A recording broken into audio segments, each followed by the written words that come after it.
The Healthcare Labyrinth Podcast is back for another episode. Join Marc S. Ryan, a veteran health plan and health technology executive, as he explores the world of healthcare. Welcome, everyone, to this edition of the Healthcare Labyrinth Podcast. My name is Marc Ryan, and thanks to everyone for listening in. As of this taping, the government has been shut down for several weeks now, but there are some rumblings that quiet discussions are occurring to potentially find a compromise to extend the enhanced exchange subsidies in some way and for some time. We will get into what we are hearing today on this front. We will take our normal 3 breaks to break this up a bit, so let's get right into it. A number of articles suggest that a grand compromise could be in the making for extending the enhanced premium subsidies in the exchanges. Now, nothing is by any means certain for several reasons, but progress here or a deal itself could potentially be a basis for passing a bill to reopen the government.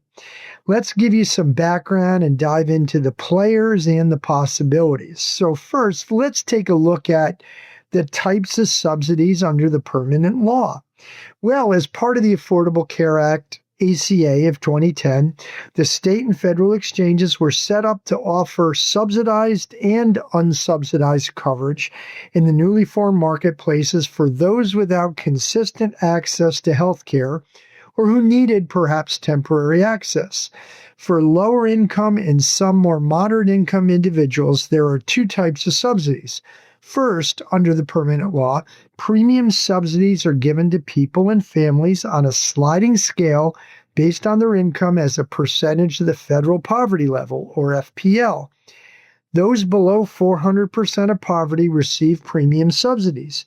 Generally speaking, these subsidies kick in at 100% of poverty, as it is assumed in the law that those under 100% will be on the Medicaid expansion under the ACA. Premium subsidies kick in at 2% of income at the lowest income levels to almost 10% at the 400% level. These premium subsidies can be used for any of the so-called metal benefit designs, bronze, silver, gold, and platinum, but not catastrophic coverage. Second, there are cost-sharing subsidies for those between 100% and 250% of poverty. For those wanting such assistance without out-of-pocket costs, they must enroll in one of 3 special silver metal plans based on income. With that, we will take our first break, and when we come back, we will go through the enhanced premium subsidies passed during the COVID pandemic and compare them to the permanent law. Be right back. Health plans and insurance are confusing. Our healthcare system is in dire need of reform. Health policy expert Marc Ryan tackles both issues in his book, The Healthcare Labyrinth. It is both a guide to navigating health plans and fixing American health insurance. Marc dives deep into how health plans and the American health insurance system operate. He then outlines a comprehensive reform agenda for the system as a whole, including pricing, emphasizing health and care management, and ensuring affordable access to health coverage in a private delivery model. Marc is a bit of an unconventional Republican in that he believes affordable access is the morally right thing to do, and that it is also fiscally prudent for our nation. Learn more about Marc's book, The Healthcare Labyrinth, at healthcarelabyrinth.com or search at leading bookseller websites. Available in print, ebook, and audiobook forms. Welcome back, and we hope you are enjoying this edition of the Healthcare Labyrinth Podcast. We're talking about the possibility of a deal to extend and tweak the enhanced premium subsidies in the exchanges. We introduced the subsidies given in the permanent law, and now are discussing the COVID pandemic enhancements. Under the Biden administration, the exchange premium subsidies were enhanced and remain in effect until the end of this year. A COVID pandemic bill in 2021 enhanced the premium subsidies for 2021 and 2022. The Inflation Reduction Act in 2022 extended them for 23, 24, and 25. The cost-sharing subsidies remain unchanged. The bills meaningfully enhance the subsidies from the base permanent law to the temporary enhancement law and extension. Let's give you a feel for all of that. Here is a permanent law in 26 versus enhanced law in 25 comparison of premiums. This would be as to the percent of income paid toward premium based on federal poverty level by family size. So I'm going to read off income ranges based on FPL. So first, from 100% to 150% of FPL, the permanent law has subsidies beginning between 2% and 4% of family income, whereas the enhanced law kicks in immediately at 0% of family income. For those between 150% and up to 200% of FPL, the permanent law has subsidies kick in between 4% and 6.3%, whereas under the enhanced law, subsidies kick in at 0% to 2% of family income. For those between 200% and up to 250% of FPL, the permanent law has subsidies kicking in at 6.3% to 8.05% of family income. But the enhanced law has those subsidies kicking in at 2% to 4% of family income. For those between 250% to up to 300% of FPL, the permanent law has subsidies kicking in at 8.05% to 9.5% of family income, whereas the enhanced law has subsidies kick in at 4% to 6% of family income. And last, 300% to up to 400% of FPL, the permanent law has subsidies kicking in when you reach 9.5% of family income spent on premiums. The enhanced law only requires spending 6% to 8.5%. One other point, the enhanced law for premium subsidies allows individuals to receive a premium subsidy if they are over 400% of poverty when they spend at least 8.5% of family income. Under the permanent law, no one over 400% of FPL receives a subsidy. So with that explanation, let's talk about the negotiations here. So various media outlets report that a number of parties are negotiating very quietly on a possible compromise to extend or make permanent the enhanced premium subsidies. President Donald Trump is known to be somewhat sympathetic to some sort of compromise, although he is tending to leave any settlement to congressional GOP leaders. But the White House Office of Legislative Affairs and the Domestic Policy Council have been involved in talks with GOP leaders. Trump is now saying that any compromise, though, should be independent of a bill to fund the government and reopen it. Democrats in both chambers are universally in favor of making the enhancements permanent and are making this a condition of reopening the government.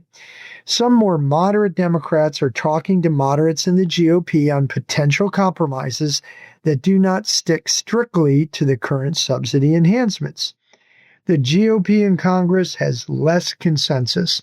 A number of moderate Republicans in each chamber, especially those in swing districts and states, are championing some sort of extension under the current framework or with some tweaks. Now, the vast majority of House Republicans, as well as most GOP senators, do not favor any kind of an extension. This serves as a major barrier to any compromise. House Speaker Mike Johnson of Louisiana and Senate Majority Leader John Thune of South Dakota are less than enthusiastic as well. Johnson less so than Thune, who signaled he might be willing to somewhat tie the government shutdown and a compromise together. But both leaders might be forced to bow to the desires of several dozen House GOP moderates and a number of moderate and pragmatic conservatives in the Senate. With that, we will take our second break, and when we come back, we will go through the importance of the enhanced premium subsidies and the concerns that are being raised. Be right back. Lilac Software is proud to work with the Healthcare Labyrinth website to educate people on the healthcare system. At Lilac, we believe transparency is so important in healthcare. The healthcare system is opaque, and Lilac is trying to bring clarity to data and unleash the best member care, reduce costs, and improve outcomes. Our cloud-native payer platform revolutionizes data insights and analytics. Plans have all the data they need, but in silos locked away in point solutions. At Lilac, we solve the data fragmentation problem and help plans turn complex data into actionable insights, leading to greater operating leverage, tight cost controls, and healthier members. Health plans can improve STAR scores, reduce medical expense, drive revenue, and more. Quite simply, with Lilac, you can drive better business and health outcomes. Learn more at lilacsoftware.com. Welcome back, and we hope you are enjoying this edition of the Healthcare Labyrinth Podcast. We are talking about the possibility of a deal to extend and tweak the enhanced premium subsidies in the exchanges. We're now going to discuss the enhancements, importance, and the concerns. Democrats argue that the original premium subsidies were just not generous enough to ensure true affordability for the uninsured, that enhancements were always in the plan. They point to the fact that once the enhancements went into effect, enrollment surged from 11.4 million in 2020 to 24.3 million in 2025. While a good deal of credit for increased enrollment goes to the Biden administration for reinvesting in marketing and outreach and liberalizing certain rules, the lion's share of the growth should be credited to the enhancements. The enhancements have helped bring major stability to the marketplace, including drops or modest premium hikes, more health plan participation, more access to providers, and better health plan financial stability. Most Republicans argue that the enhancements are a boondoggle and were meant as a short-term additional safety net during the COVID pandemic. A number of conservative think tanks point to what are known as phantom enrollees with zero claims, and they allege that brokers and agents have been fraudulently enrolling Americans without their knowledge to gain commissions. The fraud, they say, was enabled by the fact that millions of Americans now have to pay nothing at all for their health care, which runs contrary to their message of personal responsibility. The One Big Beautiful Bill Act makes a number of reforms to reduce fraud in such enrollment. But the subsidy enhancement extension could continue that fraud. Some conservatives also oppose the fact that subsidies, after 8.5% of family income is spent, are now uncapped regardless of income. Let's talk about the impacts if the enhancements sunset. Well, premiums for subsidized individuals will surge in 2026 versus 2025. About 90% of all enrollees are subsidized in some form. Healthcare Policy Group KFF says subsidized enrollees would see an average increase of 114% from an average of $888 a year in 2025 to $1,904 in 2026. So extending subsidies would save on average $1,016 in 2026. KFF says individuals making $18,000 a year would pay $378 more a year, with individuals making $55,000 a year paying $1,469 more a year. KFF says a family of four making $40,000 would pay $840 more a year, with a family of four making $110,000 paying $3,201 more a year.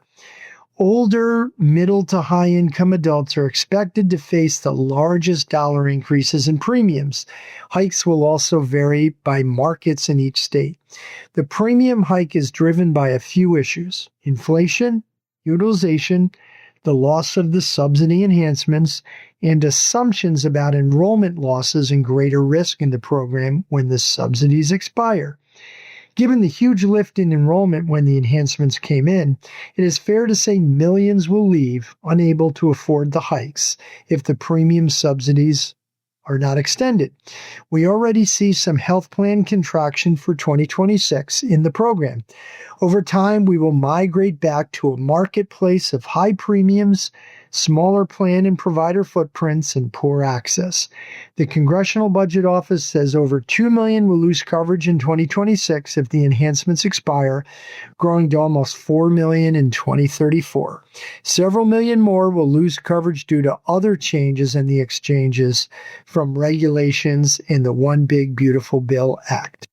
The real problem is that November 1 is fast approaching. Why is that date important? Well, the damage is already done from insurers legitimately hiking premiums, assuming greater risk because the enhancements were expiring. But the damage is compounded if open enrollment begins on November 1 and those seeking to keep coverage see epic premium hikes. They might simply turn off their computers and move on. This would compound enrollment losses even more. With that, we will take our last break, and when we come back, we will go through the possible compromises to retain some of the premium subsidies. Be right back. The Healthcare Labyrinth is no ordinary website. It features news and commentary from one of the nation's leading healthcare policy and technology experts. Marc Ryan combs the internet for the latest healthcare news and publishes a news feed each weekday with summations and Marc's insights. Twice a week, Marc publishes a blog to go deep into a current issue. And of course, Marc hosts a podcast each week to delve even further. All of this is available at healthcarelabyrinth.com. Visit each day for the latest happenings in healthcare. As well, learn more about Marc's book, The Healthcare Labyrinth, at the website. That's healthcarelabyrinth.com. Your go-to source for healthcare news. Welcome back, and we hope you're enjoying this edition of the Healthcare Labyrinth Podcast. We're talking about the possibility of a deal to extend the premium subsidy enhancements. We are now going to cover what the possible compromises could be. There are 4 possible compromises on the table that I've read about and heard about from Capitol Hill to see if a deal can be arrived at. So here are those 4. First, there's a short-term extension option.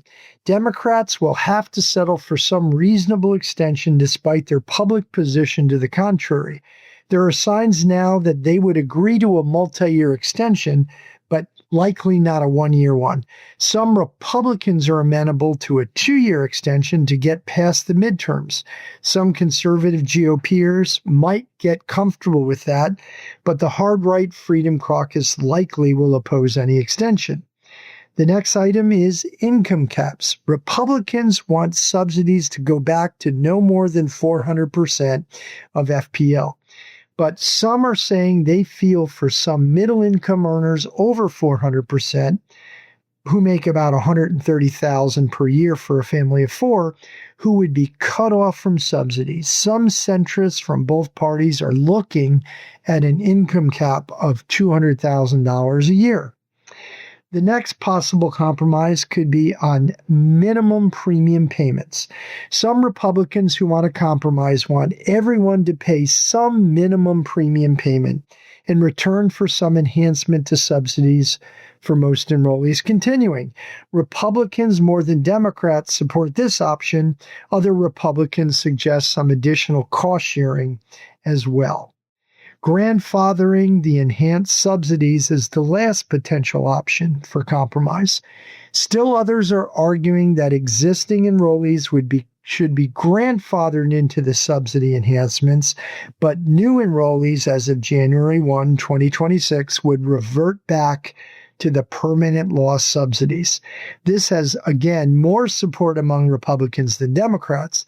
The grandfathering could be permanent or be for a set extended period of time when the enhanced subsidies would go away. So where do I stand on this overall compromise effort? Well, the parties should get together and broker compromise, linked or not to reopening government. Whether I personally favor or oppose the enhancements in full, they did drive enrollment and created great stability for the marketplace for insurers and consumers. Some tweaks to rein in fraud and ensure families have reasonable skin in the game are not unreasonable, but middle-income earners with little or no subsidy today under the permanent law should keep some premium relief. With that, we will conclude this edition of the Healthcare Labyrinth Podcast, and we'll see you next week. Take care. Thanks for joining Mark and the Healthcare Labyrinth Podcast. Go to healthcarelabyrinth.com each day for the latest healthcare news. See you next week on the next Healthcare Labyrinth Podcast.